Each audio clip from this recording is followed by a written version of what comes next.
Welcome, everyone, to the Matrixlord212 live stream, the Real Whovians cast, episode 1722. I am your host, Matrixlord212, and I'm with David Aston. What's up, David? Hello, everyone. Hello, Joe. Thank you for having me on the show, Joe. Don't say it so, Joe. Don't say it so. Two hearts living in just one mind. So this is your first live stream with me with this new software, the StreamYard. So I think it's looking pretty good. It doesn't work. It doesn't work on the Edge, Microsoft Edge. So I had to come on to Google Chrome, which right. So you saw Spyfall. Oh, yeah. 1 and 2. The Doctor Who Series 12. I saw part 1 and 2. I haven't seen Orphan 55 with the green bloke. You haven't seen that yet?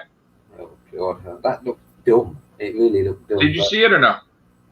I haven't seen Orphan 55, no, but I saw... All right, so give me your review for Spyfall. Spyfall, I thought, was a grandiose, great opener. And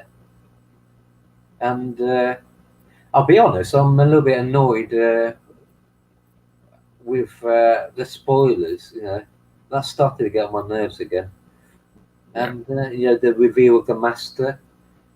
I was even more irritated by a Guardian article that tried to claim that having the Master with that thing that protects his identity in Nazi World War II was racist because it's, you know, some bullshit. Yeah, because in the bloody Holocaust, a Asian man would be popular with white Aryan supremacists, apparently. And the article was basically bitching and moaning about how it wasn't diverse enough or something. It was worse. First they complain about it not being diverse enough, and now it is diverse. They claim it's worse than it was before it was diverse, right, or whatever. I mean, that was the most stupidest article I've ever bloody read. I mean, I generally felt disappointed and upset for Jodie Whittaker and even Chris Chibnall. You know, it's like, who gives a toss? Well, well, look on the bright side, Guardian and other twats out there. Soon it won't be a TV show, so you won't have anything to complain about, will you? Oh, shit.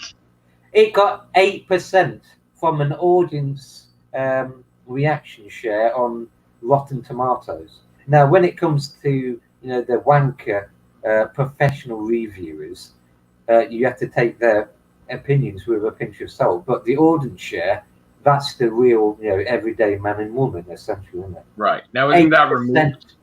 8% Isn't that removed from Rotten Tomatoes right now? Did they remove it? You can't see it? Like I said to you on Facebook, what's the excuse going to be this time? Oh, it's all a bunch of sexists. Oh, it's a bunch of Trump supporters. Oh, it's this, it's that. Well, I think actually the episodes I saw were really, I thought they were exciting and fun. Right. And I'm going to be honest, I don't really give a fuck if the person is bitching and moaning about there not being enough diversity, or it's some, you know, person who has nothing good to say about Jodie and anything. Yeah, right. It has to be a balance in that. Was Jodie forced down her throats for feminism and diversity? Yes. Does it necessarily mean, yeah, even if a film or TV show has a political agenda, it doesn't mean it's going to be necessarily bad. Right. It's all to do with quality. Anyway, yes. Back to the host. After you have the floor. I want to know what you liked or what you didn't like about Spyfall Part 1. If you want to start with Part 1 first, and then go into Part 2. Have the floor as well. What did you think of Sacha Dhawan's Master? Oh, interesting. Well, I think he's almost like a return to Delgado's Master. Delgado, yeah. He's got a little. It's like they've taken Gomez's Master and upped up the viciousness. You know? Right. Yeah. and he's got a little bit of the craziness of Sim. But the best there is a little bit of everything, kind of. the best way to describe him is this is the master that we know and love. This is the master who resents and wants to destroy the Doctor. Right. And I think that's more closer to the Deadly Assassin Master, because remember how that went from the suave, smooth master, and then you had this crippled, very bitter master. Craziness, basically willing whole to... nother level. Of course, that's very similar to what happens with the revelation about what the master's done. I shouldn't say any more because I don't want to spoil it. No, we spoiled it already. Do you really think that the master destroyed Gallifrey, or is that a lie? Yeah, but isn't that really a bit of an old hack idea? It's not original. And are they going to have a reset button again? Probably. Oh, Christ. They probably somehow the Time Lords get alive again if they died at all. But not everybody's dead, though. Rassilon and the High Council are not even on Gallifrey anymore. They got kicked off. So it's not like they were on there when it happens. Mm. So not everybody from Gallifrey was dead when Master was there. So, I mean, well, I think it's... Some people love it. Other people see it in the same ways and doing, like Moffat and did, Russell T. Davis. But do you think something's going to come from this Timeless Child storyline, like story arc? Do you think, what do you think the result is? That the Doctor was a female before? It's going to be a bunch of women again, isn't it? Is that what they're going to do? The Doctor was a female before he was the first Doctor? That. She just, out of all history, she just happened to bump into women characters. I mean, well, talk to Jim though about that one.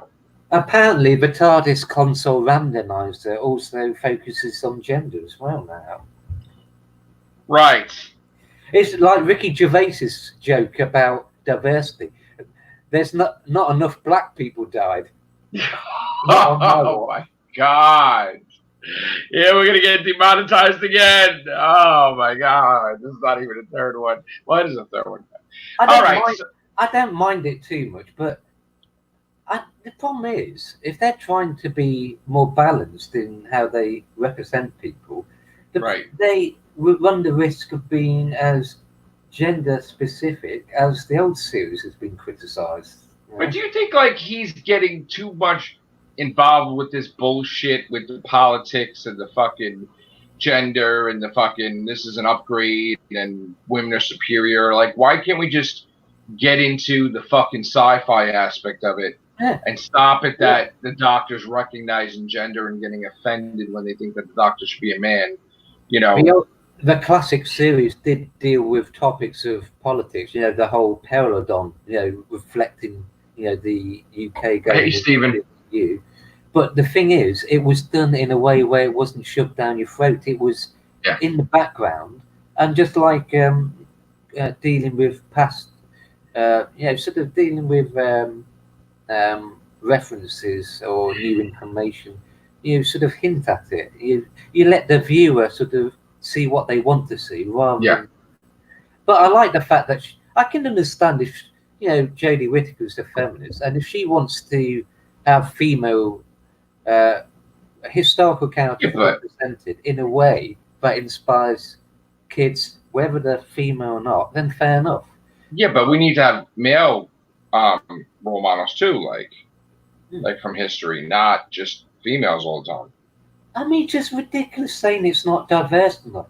The Doctor is a bloody feminist. The Master's Asian. There's 2 black characters. They've even I have to read the comments on this format. Well, Stephen, that Guardian article. It's just like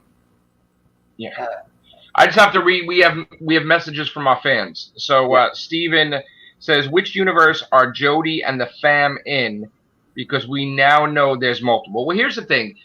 This is nothing new, Stephen. In the first series of Doctor Who, with Christopher Eccleston's 9th Doctor, he established that future could always be rewritten.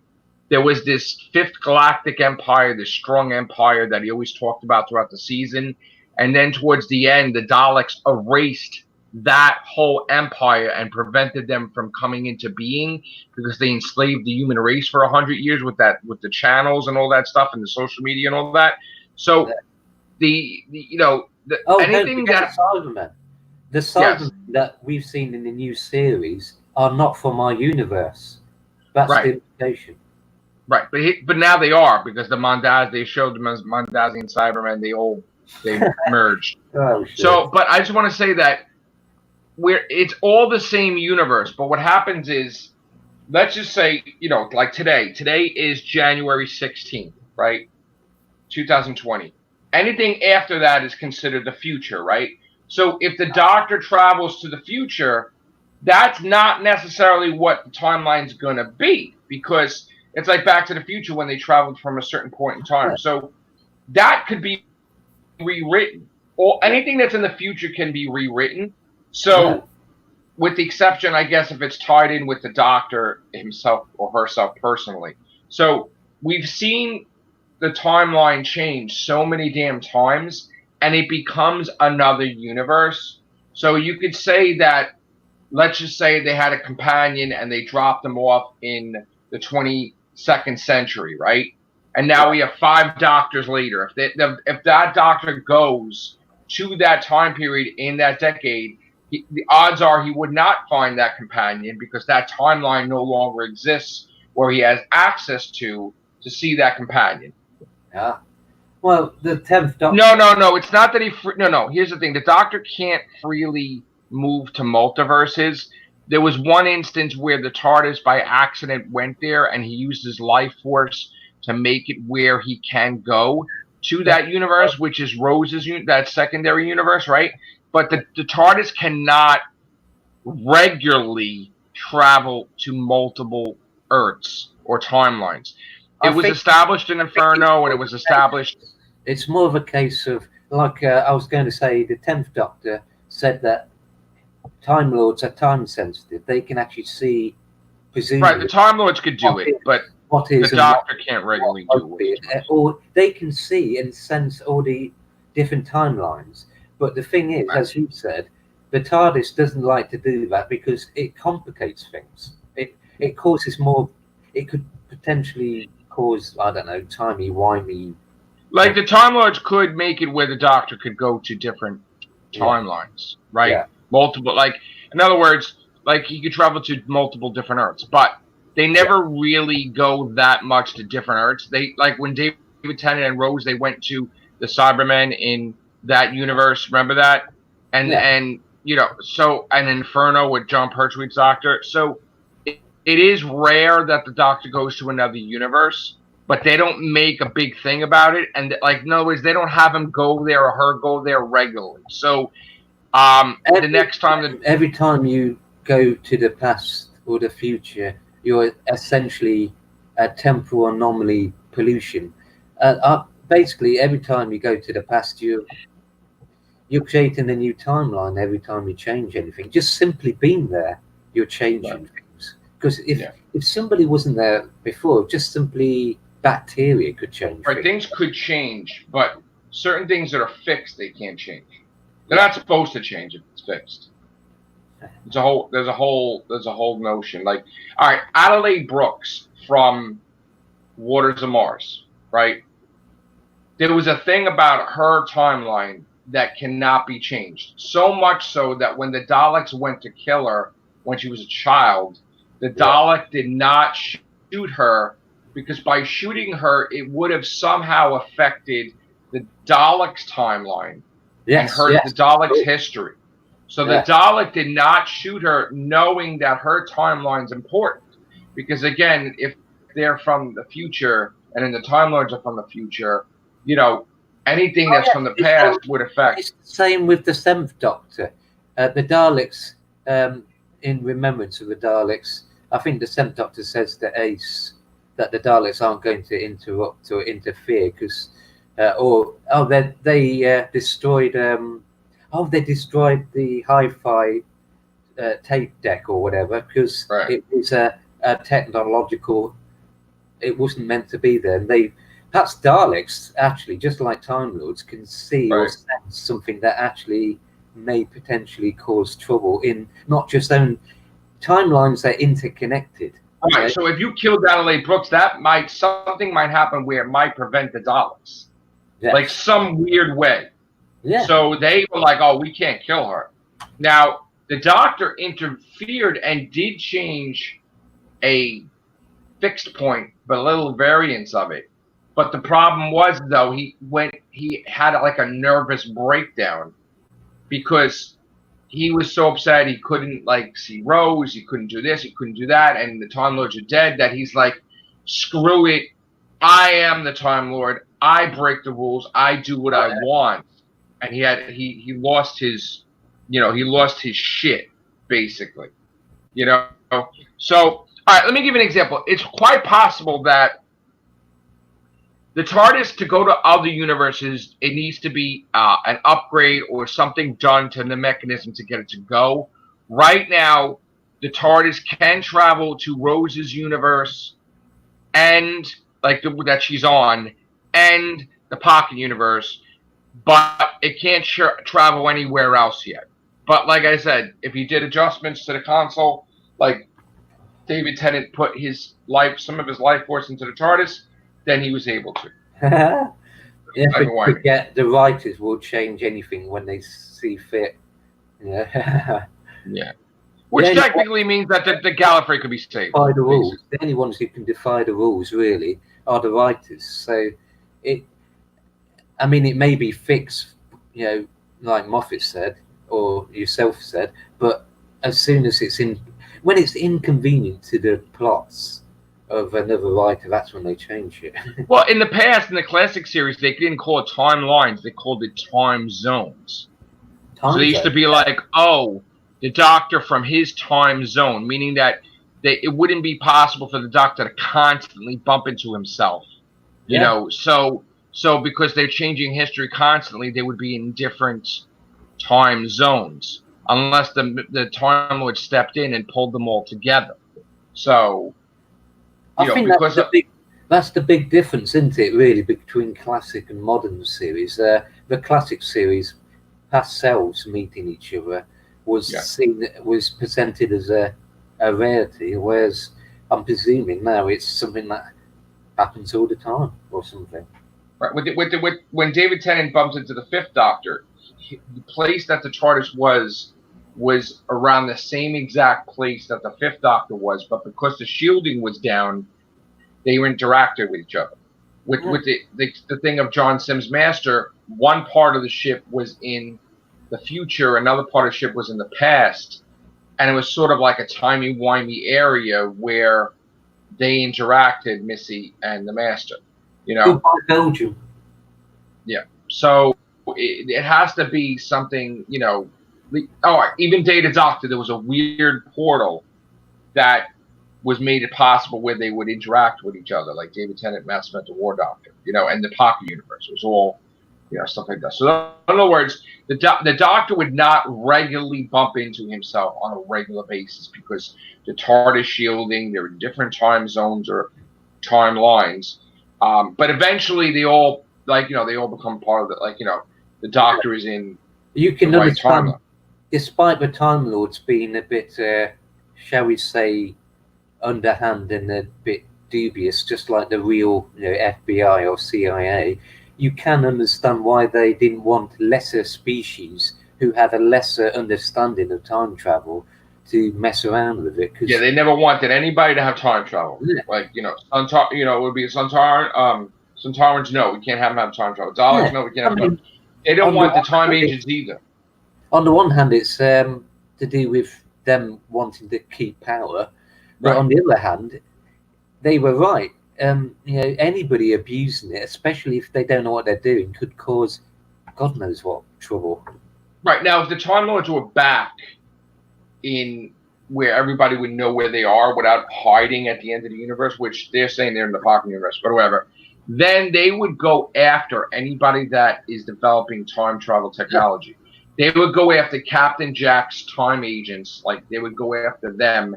They would put a stop to it. They would put a stop to the test selector, and they would put a stop to the Centaurans and the Daleks using time travel technology. So they would go after anybody using the time travel technology. And the Reapers as well. Because they're the Time Lords. Only they can talk.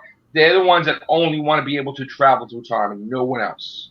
Yeah, I get the impression you got the Reapers, the Time Lords, you got even time itself seems, when the Doctor went too far with Time Lord Victorious, I've always felt that the time literally punished him by pushing his regeneration. His 10th, dying at the end of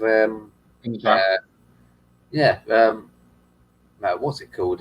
His David Tennant's last story. And it always feels like he was sort of being punished. Because of he absorbed the radiation energy, which basically the regeneration energy saved him from dying, but he had to regenerate fully. It's a thing where nobody wants a Doctor to go, but they have to go. And like the 10th Doctor's time came, and now it's 11 Doctors, and then 12, and then Jodie's 13. So, will we see David Tennant as the Doctor again? Absolutely. We will probably see him in the 60th. It's probably a given that if any Doctor is going to appear, he's going to appear. So I am looking forward. Is Doctor Who going to make it to the 60th? Because the rate declines. It is going to, technically, because of the commission date, if it doesn't change, the 60th is the last Doctor Who story before cancellation. Unless they change the date. But right now it's not changed. So technically, November 2023 is it. Technically, so far. Which sucks, because we know unless this show improves dramatically, the BBC is not extending the years. So that will be the last thing we see. And it's paid for already. Doctor Who Series 13 is paid for, and the 60th anniversary is paid for already. I don't trust the BBC. I think they're going to try and do it on the cheap, and they're just going to try. They're not going to give it enough time to be done properly. Yeah, I mean, Moffat was an absolute genius, having all the classic Doctors appear at the end of Day of the Doctor. The way it has been said, his idea and how he included them all was absolutely brilliantly done. Right. Yeah, considering. But he also was a better writer under someone else, under Russell T Davies, because when anything went wrong, Russell T Davies is like, change this, fix this. But when he became his own showrunner, nobody wanted to tell him he was wrong, and he had a bunch of yes men, which made it be a problem where there is plot holes everywhere because there is no checks and balances. There's nobody checking Moffat's work, and to say, hey, dude, you're doing this wrong, because he had an ego and because he didn't want that, and this is why he had problems. If they would have just said, look, I need someone that's going to check my work even though I'm a showrunner, so that way I could be better at my craft, I could be better writer, I can show a better product, that would have been great. But now with Moffat, because like, no one can tell me what to write, and it's like, oh, here we go. This is why we had problems. It's the same with WWE right now. Despite the ratings going down the toilet, Vince McMahon just wants to carry on doing the same old crap. Shit again, right? Because nobody. See, you're right. They need to bring back the well, not to go off topic, but they need to bring back the WWE attitude. They have all the power and nobody to, be objective, and then. With the wrestling, they need to go back to the WWE attitude. When they had it, where they didn't give a shit, and they were like cursing, and they were this, and different things were going on, and it was like, oh shit, NWO's effing them up, oh shit, but they don't care anymore. Now it's like, oh, everything's like censored. You got to watch what you say, and you do. So now it's like, because they're pampered, the ratings are going in the toilet because they don't have that edge anymore. They don't have the WWE edge, the attitude. So because they don't have that, it's going down the toilet.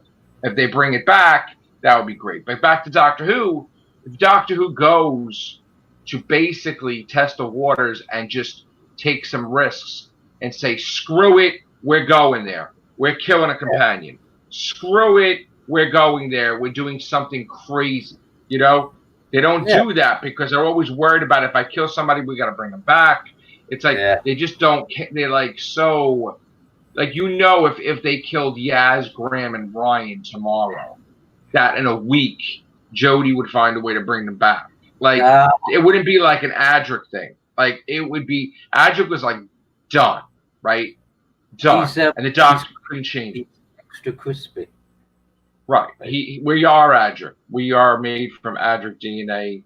That Adric killed the dinosaurs with his guts. It's blatantly obvious. You compare the attitude of the showrunners in the classic series. They didn't get it right all the time. They underdeveloped some companions. But to be fair to them, they were willing to do original things without. Right. Yeah, I mean, that's the problem now. People are too busy about old fans or new fans or politically correct fans or anti-politically correct fans. Who gives a shit? Ignore them. Since you can never ever please, it's like being nice or taking. Something I used to do, viewers, which I'm trying to change now, was take everything negative from other people or in my own mind on board, and now I've come to the conclusion that it's a waste of time. And the TV showrunners, not just Doctor Who, should do the same as well. Since you're going to have anybody from any camp bitch and moan, whether they're right or not, it's pointless. That there's an expression. If you try and please people, you can't please all the people. Everyone. Now, another message from Steven, and I know it's off topic of Doctor Who, but because I watched wrestling in the past, I do want to answer it. It says Vince is still making tons of money no matter how bad it gets. True, but he could be making so much more if he did WWE Attitude again. So there's one thing about making money, but then there's the thing about making real money. And again, if they were on their game, they'd be making way more than that. Way more. So, all right, but back to Doctor Who. If Chibnall just did a story arc like Heat of Time, with the whole entire, every episode counted, you had to watch on the edge of your seat, and you had to see, oh my God, what happens in this episode? That would be great. Which I'm hoping they're building towards. They got rid of the cliffhangers. The simple fact is, a really great cliffhanger would cause buzz. Before they had all these websites and stuff, that's how they got people to tune in the next week. When you had Star Trek Next Generation, Best of Both Worlds, it ended with Picard became Locutus of Borg, and he was killing thousands of Starfleet officers using his genius as a Starfleet captain. And Riker had to go after his own captain and save the day, or else they were done. They had a new captain. He made us wait the whole summer. Like it ended in like June or whatever. He made us wait the whole summer to find out what happened to Picard and what happened. And then when you came back, you were like, oh my God. And ever since then, every show followed in that show's footsteps. And there was season finales, season cliffhangers. It was a regular thing after that. A lot of people adapted that. A recent really good example of what you're saying is the end of Arrow season 3, where he literally gets killed, and the big question is, how does he come back from this? And as for Best of Both Worlds, when it did come back, you had a new captain. And what I love about this is that this captain wasn't liked by everybody on the Enterprise, which is interesting. It was like Blake 7. Oh, you're talking about a Nemesis? Yeah. Oh no, you're talking about Generations. Yeah, and they're not Star Trek: The Next Generation when movie Generations, where Kirk had to watch this guy pilot the Enterprise. No. I mean, when you had the conclusion to Best of Both Worlds. Okay. Picard had been replaced by a different captain, and he was basically not liked by the rest of the crew, essentially. The guy who was in RoboCop, Peter Weller. No, the douchebag in charge of the company that built OCP. RoboCop. Oh yes, okay. Yeah. And I like that. It's like in Blake 7, where they're not all happy-go-lucky, crew members. They're actually they work together, but you get the feeling that if they didn't have to, they'd tell each other to piss off. Well, look at when the companions came back from Series 11. There was arachnids in the UK. They're like, all right, bye, Doctor. Peace out. Once they got back to Earth, they were ready to leave. And she's like, what? And then Yaz is like, oh, you want to come over for tea? And then I was like, oh, okay. So they were ready to dump her ass. And then they strengthened their fam bond at the end of the episode. But, so yeah, we got episode 4 is coming out. Nikola Tesla's Night of Terrors, which it looks like Arachnos, but it's not Arachnos. It's a scorpion queen, whatever, with scorpions instead of spiders. Scorpions. Yeah, instead of the Arachnos, it looks like Arachnos.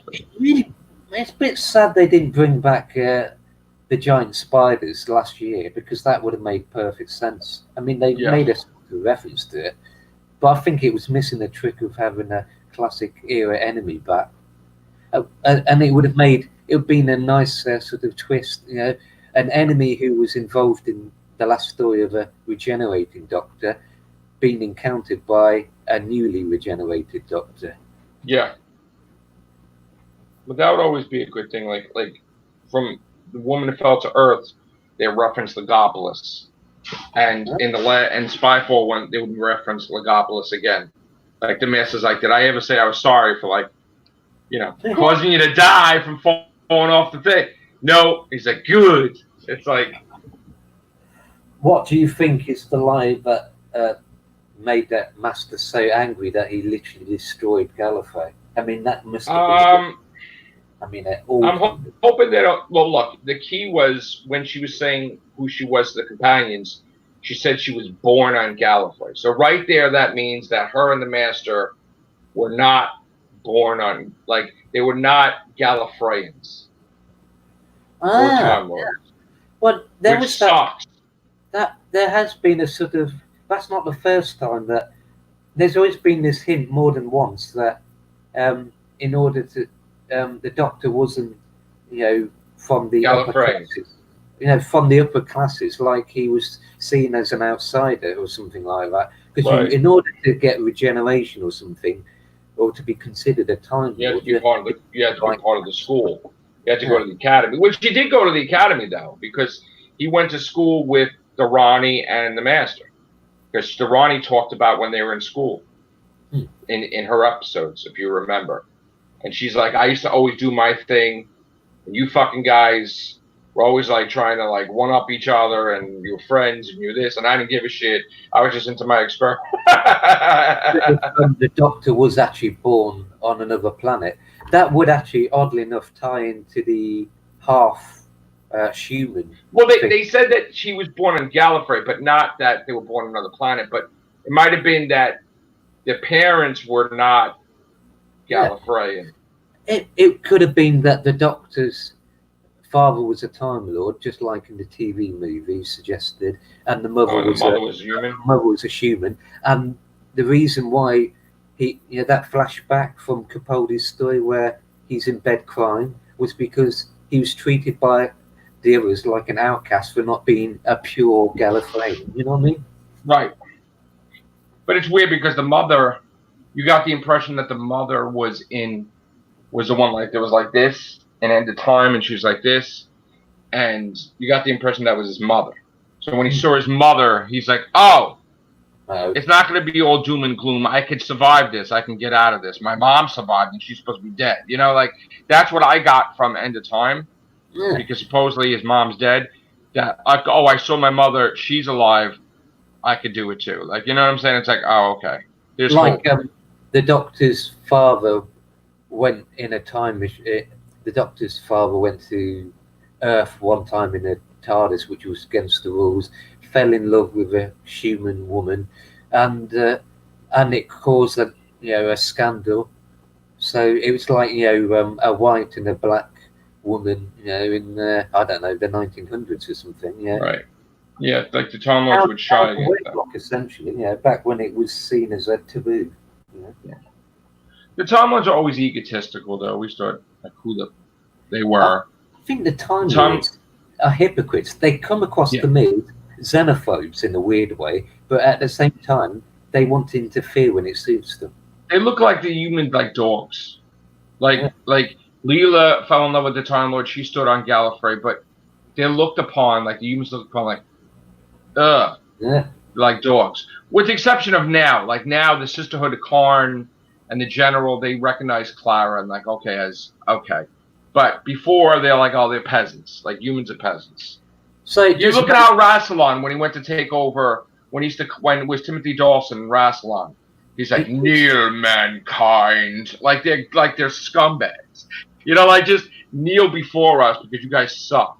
Remember Timothy Dalton? He's like Rassilon, he's like, kneel mankind. It's like what the Time Lords basically, I mean the Doctors have said this, you know, they spend a bunch of they spend their time on Gallifrey sort of hiding away from the universe, looking down on the universe, and that's why they're assholes. That's why the Daleks eventually came along and essentially were too much for them. They were. Well, I think the Daleks purposely went to war with the Time Lords because of Genesis of the Daleks. Genesis of the Daleks, the Time Lord went to the Doctor and said, hey, some point in time, these guys are going to screw with us. They're going to go to war with us. So how about you kind of move this over, move that over, and kind of like prevent them from, you know. And he's like, no. And that fact that Davros learned of all the victories that the Doctor had, he put it in a recorder, that the Time Lords screwed with the Daleks' beginnings. That was like, oh, the Time Lords, Gallifrey, they're going to screw with us? Okay, wait, we're going to get you guys. So even though the recorder was destroyed, and they didn't get to use that to basically win against the Doctor, Davros still remembered, hey, these guys tried to screw with my creation's beginnings. We're going to get them. And the way they got them was, well, first, the Seventh Doctor blew up Skaro, right? Pissed them off. Remembrance of the Daleks, right? Yes. They wound up recreating Skaro, and then they decided, let's put this shit on TV to embarrass the Time Lords and piss off the Time Lords. Joe. They killed the Master on TV so that the Time Lords could get pissed about it. And that is why the Time Lords, you know, are like, the first person they want to revive was the Master, because they're like, we can't have the Daleks pieces of shit kill one of our own. So they pulled him out of the Eye of Harmony. They gave him regeneration energy, you know, whole cycle. But then he turned on them anyway, though. You know, he left. He became Professor Yana. He hid. But the whole point is like, oh, no. They had egos. They're like, these guys killed one of our own, even though we can't stand that son of a bitch named the Master. I think it's worse, though, because in Genesis, the Doctor has literally been told to mess with the progress of the Daleks. So from their point of view, they would have seen that as essentially... That was the first strike. The Daleks would have seen that almost like them make the Time Lords act of war, impure. You know, act of war. It was an act of war. Yeah. That was an act of war. And the fact that they don't like the Doctor either, but can't see that the Daleks were going to kill an elderly 11th Doctor, so they gave him regeneration energy to just a little bit of extra regeneration energy, so he blow up their friggin' ship and everything on that planet. Yeah, the Time Lords are cowards. They hide away on Gallifrey. They interfere without wanting to be seen. They used the Doctor even. They give the Master and then the Doctor extra regeneration just to fight the war, the Time War for them. And then they wonder why they have become, eventually they became so arrogant and so out of touch that it was only a matter of time before a species like the Daleks would actually wage war against them, and they wouldn't have a hope in hell. Yeah. Right. I think that the Time Lords brought attention to themselves by wanting to go after the Daleks with the Fourth Doctor, because if that never happened, maybe that they would have, you know, somehow not crossed paths. You know what I'm saying? It was basically. I think the Daleks are actually, compared to the Time Lords, they're more progressive. At least they change in some way. The Time Lords seem to have a history. Rassilon, he doesn't want to die. He wants to be in charge forever. You know, that's the. Well, he did. That's the whole point, though. Here's the thing. He did die. Isn't it ironic that as a planet of time travelers don't want to actually change, just like the rest of existence. They don't want to evolve, right? It's weird, right? So here's the point that I can't stress enough. They had rules with, you could probably regenerate indefinitely, but the Time Lords had rules that you can only regenerate. They established the rule of 12 times. You can only regenerate one cycle 12 times, right? That is not necessarily how it went. They all could probably regenerate indefinitely, right? So what happened is, when Rassilon's time came, he was done. He wasn't dead, because with Time Lord technology, his body was done. So they hooked up his brain to their Time Lord device. That's why Rassilon was able to talk to the 5 doctors in the 5 doctors. His consciousness was alive via a Gallifreyan computer or whatever, and he had a manifestation of his face, right? So when the Time War happened, they're like, we got to win this no matter what. So they made, like, their Congress made emergency rule that no more limits on regenerations. Screw it, right? So this is why the woman that was telling Rassilon, we keep dying over and over and over in a never-ending cycle, because there's no limit to the regeneration energy, right? Yeah, so the Daleks kill them, they come back. Kicking their ass. Right, the Daleks would kill the soldiers would regenerate and come back. And it would be constant, right? So this is what that was. So in other words, besides that happening, they brought the Master back, he ran away. They gave a new cycle, they gave Rassilon, they regenerated his body, so that way his consciousness and everything, and he came back and he ruled them, right? Yeah. And then they probably made deals with Omega. They probably talked to anybody that would help them win the Time War. They probably were aware of the Valyard still being on Gallifrey. They probably gave him regeneration energy. So there was probably a lot of deals going on. And people are like, if I'm going to help you, I want this. Yeah. Omega will be like, if I'm going to help you, I'm going to screw with the Doctor, and you got to leave me alone. Okay. And then maybe Omega helped Madame Corvarian, because Madame Corvarian, for some mysterious reason, hated the Doctor so much that she found a way to join the Church and travel back in time to the 11th Doctor's timeline. Okay. So the whole point was, just think, Missy was around when the 11th Doctor was on Earth. She gave Clara the note. She's the woman in the shop. So Missy, for some reason, kept herself hidden from the 11th Doctor. Maybe Missy helped Madame Corvarian or whoever besides Omega. I do believe this. And I think the voice in the TARDIS was Omega. I think that something was going to happen where Omega was going to come through to Omega, but you never. But everybody think it's Omega, but he never turns up for the party, does it? No, but that was the thing. It was like silence will fall. Remember, like it was like there was a voice in the TARDIS. I'm going to read something out. Stephen Donald has said something. It's actually written something really poetic. Time Lords wanted to be enlightened gods, rewriting the history to correct it from above. Yeah. But you know what's even had a bigger ego than the Time Lords? The Black Guardian. The Black Guardian and the White Guardian had bigger egos than the Time Lords. I think that's the problem with people with too much power. Eventually, you're losing power, and even by an inch is the greatest fear. It's not. Look at when David Tennant lost, like the Doctor. He became too powerful at the end of Waters of Mars. He Time Lord victorious. Yeah. Who could stop him? Remember when he said that? Who could stop me? He was this close to becoming the Valyard. If he would have got shot right after that speech, he would have immediately regenerated into the Valyard. That's how the Valyard would have been created, right there. This close. I don't think you'd need to regenerate into the Valyard if you start acting and thinking like the Valiard, you're already. Well, yeah.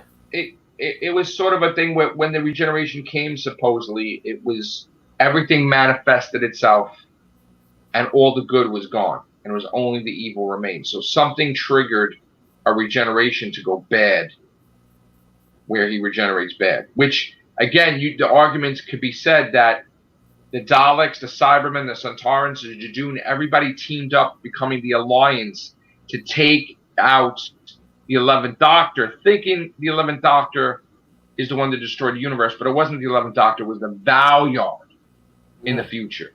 And the argument also is, you can say, well, the Valiard's not coming now. Oh, no, the Valiard's coming because Moffat had the great intelligence in the name of the Doctor mention that the Valiard exists. Wow. Name drop. So that it could be the Doctor's biggest fear, to become evil and undo every good deed he's ever done and just kill everybody. Yeah, I think that's the irony of the Doctor, really. If he'd stayed on Gallifrey, he would just become corrupt and never do anything, never change. But leaving Gallifrey, he's essentially attempted, in the same way Superman. I mean, Superman, like in Red Sun, he essentially uses his powers for not evil, but not necessarily good either. Yeah, you have powers. You're amongst if you have great powers and knowledge amongst mere mortals, there's the temptation to, give into. You're like a Dr. Doom, like you want to rule everybody, but you're like a dictator. And if anybody questions your authority, you're like, how dare you? Like, like, I am the great ruler. Bow before me. I am the monarch of my area. Like, it's like,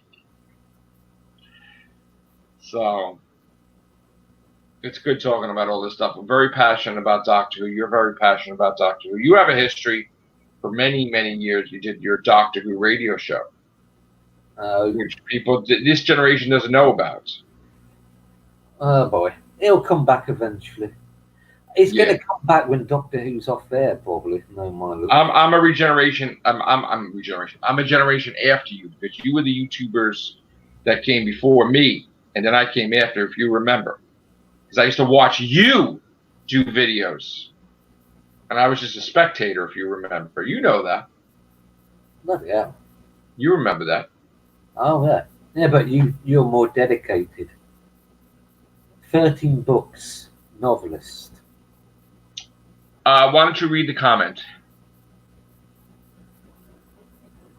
Oh, you want me to read it? Yes. This is Stephen Donald again. I love the show, Graceless. I can't remember if that was the Black Guardian who created Amy and Zara. Who exactly is the Black Guardian? Is he Time Lord or God? Good question, actually. He's a being. Well, there's a Black Guardian and a White Guardian from classic Doctor Who series, and there was this whole a major story called the Key to Time. Watchers, basically, they're not. They're like the Time Lords, but they're more like cosmic entities in Marvel comics. Right. There's two entities, one that's good and one that's evil, and they're kind of like chess players. So they'll do stuff in the universe, and they'll have their champion, and they'll have their this.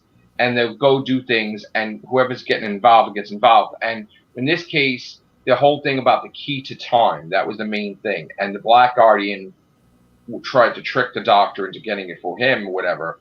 But the Doctor defeated the Black Guardian. The Black Guardian flipped out.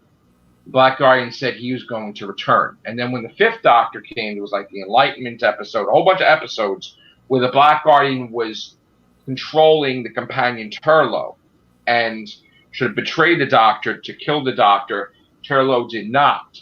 And the Doctor defeated the Black Guardian, but before the Black Guardian didn't die, he said, according to time, we were going to have one more encounter in the future, and I'm going to win and blah, blah, whatever. Like, trying to say no matter what, he was going to do whatever he can to win.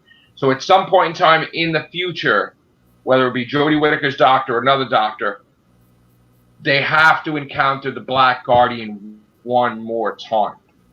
So The Black Guardian is a villain. Classic Who. Ah. In Classic Who.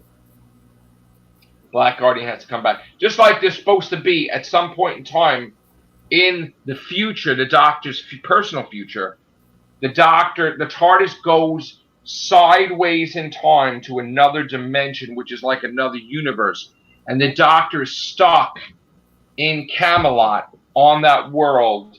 And he encounters Morgan Le Fay and King Arthur and Lancelot and all that. But on that Earth, they have electronic technology devices. Oh, yes, of course, yes. Electronic guns and different things. So that is another universe where the Doctor adopts the name Merlin. Yeah. And he entraps Morgan Le Fay in ice. The Knights of Camelot are companions in the TARDIS where they travel with the Doctor in that dimension. And the key to that is an episode called Battlefield, where the Knight just went in the TARDIS, like, you know, they know the TARDIS, they know the blue box, the police box, whatever. They know it. So they were like, in the future, the Doctor is probably stuck there like he was stuck on Earth, where that is like units, where the Knights of Camelot are with the Doctor, helping the Doctor to get the hell off their dimension. So in the future, the Doctor will have the thing Merlin, but not from our universe, from another universe. So that is ahead in Doctor's timeline. Some point in time, he will be Merlin. Which you could do a whole season on that, or two. You could have Jodie's replacement. You know, something happens in TARDIS, it gets stuck in another universe, and then they're Merlin. Then you got Camelot, you got all the stuff. You got weird, different takes on aliens you've seen before. It will be like weird, and it'll be good though. It will be exciting. And that's what I think they need to do. I think they need to, in an upcoming season, trap the Doctor in another universe for like a whole season or two. So that way you could see different developments of the Daleks in that universe, Davros in that universe. Maybe Davros walks around and is like rich and like whatever and makes all kinds of monsters besides the Daleks. You know? Maybe he didn't lose his legs and he didn't go blind and he didn't whatever. In that reality, Daleks are actually pantomiming horses or something. You never know. Right. There could be that in that universe. It could be evil unicorns. Who knows? I mean, I'm just saying.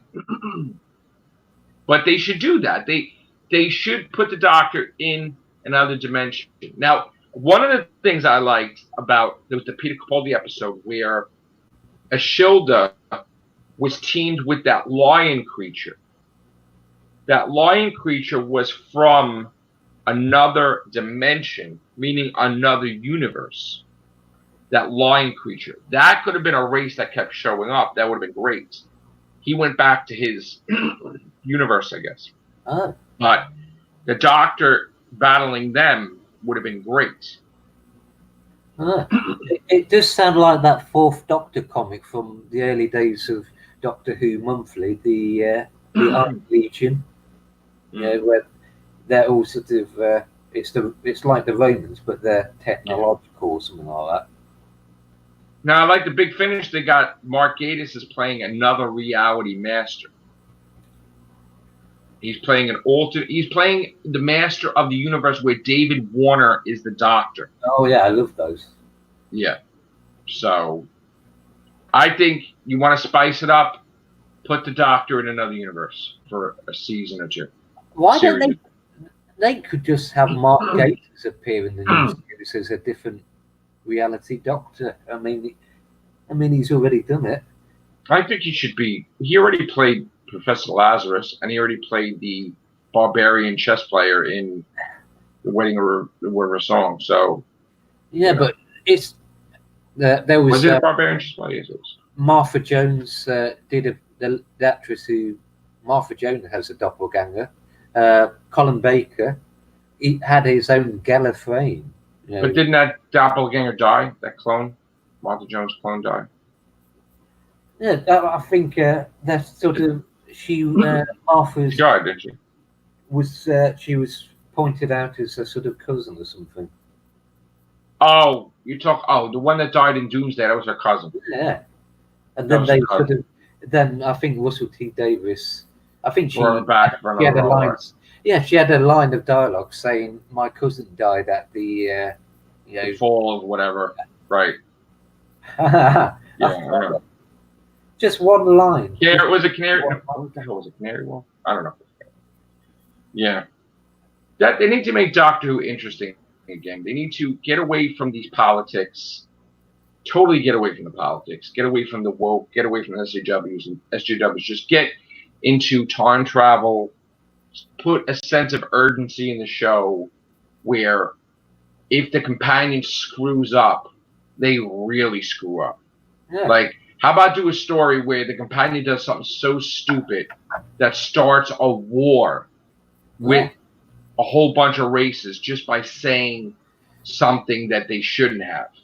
See, that's the whole point, isn't it, really? I mean, whether it's travelling to the past or travelling to another planet, it's always convenient how characters hardly ever do anything that actually upsets or causes trouble. I mean, right, like, why does all the companions know all the time everything to do? What if somebody screwed up? Like, the guy Adam screwed up. I don't even count him as a companion, but nobody else does either. But what if a companion that's a regular companion did something wrong that screws up big time?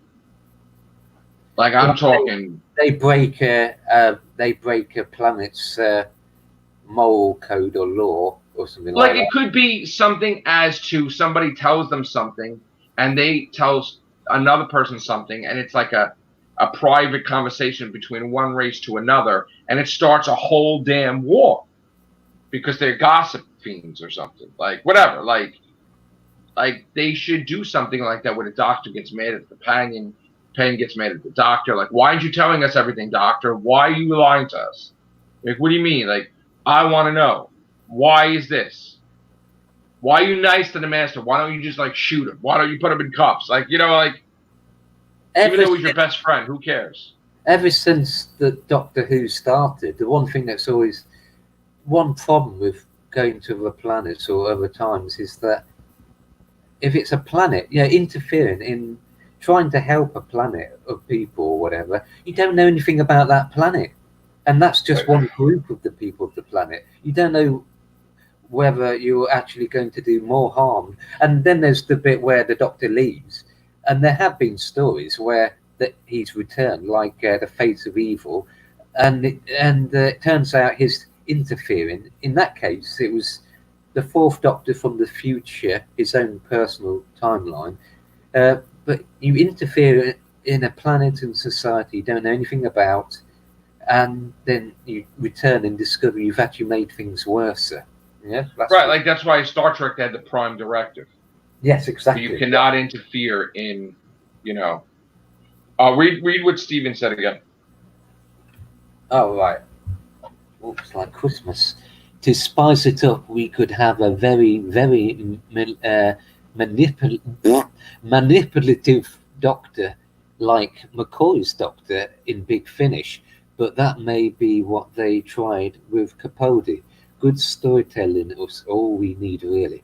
I think that's true. Basically, the Seventh Doctor was hinted at as being more willing to, well, not be underhand, but in the TV show, he was pulling the strings. In Big Finish, they took it to its natural conclusion where even Ace became disgusted with him. And with Capaldi, when they introduced him, he was like the Sixth Doctor, totally inaccessible. There's this fantastic line from the 12th Doctor. This is Clara. She cares, so I don't have to. I love that. I like that line. Yes. That was a great effing line. Yes. That is Moffat at his best. That's right. Yeah, intelligent. In just one line of dialogue, you say more than just an entire. I always loved the way he wrote for them. Like, I tell you, there's certain things in certain episodes I'll watch just for that, right? And that speech where Clara betrayed him and threw the keys in the lava, right? And then, you think that the Doctor's telling her off, and he's like, go to hell. And then she's walking away. So true, right? He's like, Clara, go to hell. We're gonna go to hell. And like, oh shit! And it's like, but like, it's like, wow. I gotta tell you, that episode was original. It gave me chills because when they made it like, oh, the dead were talking and they were cold. I was like, oh shit, Moffat's really going there. And the doctor traveling to hell. Oh shit, this is interesting. But then it falls flat. Like he always with the two-parter fucks it up. And I'm like, ah. Well, that's the whole point of the Raven thing. Her last story, she got. Yes, that's part of a sort of semi. She's always thinking she knows the answer. She's like egotistical, and it blew up in her fucking face, and she died. Yeah, that was the whole point. They'd been traveling together to the point that Clara had started to become basically arrogant. Right. And that's what got her into trouble. Yeah. But here's the thing. Two things. One, she shouldn't have died in Face the Raven because technically, she absorbed some regeneration energy inside the Dalek in the Witch's Familiar because she was in the Dalek and all the Daleks around her, they all got regeneration energy. So technically, the Doctor thinks he's going in the confession dial. She should be just regenerating like her body, not her face. She should be alive. So that's one. Two, if you don't go by that, there was a purpose why she went in that pod in Sleep No More. Maybe she's a copy and she's not really Clara and Clara's there. And maybe Clara's the one that defeats that guy that supposedly destroyed everything, whatever. So that's two. Three is technically Missy was watching everything that Clara was doing from her eyes, from whatever, right? On an iPad. Technically, the moment Clara dies and Face the Raven, her consciousness is supposed to go into Nethersphere. And the Nethersphere is where Danny Pink is. And technically, if you remember Under the Lake or Before the Flood, there was a line in there that the Doctor said to Clara that made no sense at the time. He says, oh, Nethersphere, you could just create bodies for yourself. So in other words, if you harness the electronic capability of the Nethersphere and you're in the Nethersphere, you could create a body to get out of the Nethersphere, like a copy body. So Danny Pink and Clara could technically be alive on Earth to give birth to a kid, and that kid gives birth to a kid, and that kid gives birth to Orson Pink in the future. Oh. Nice chatting with you, Steven. Take care, bro. And you know what? We're going to end this cast now because this has been going on for a while. So thank you for joining us, viewers. Thank you, Stephen. Thank you, David Aston. Much appreciated. Great to see you as always. Peace, bro. Peace out, bro. All right, guys. Take care. Bye for now. Awesome.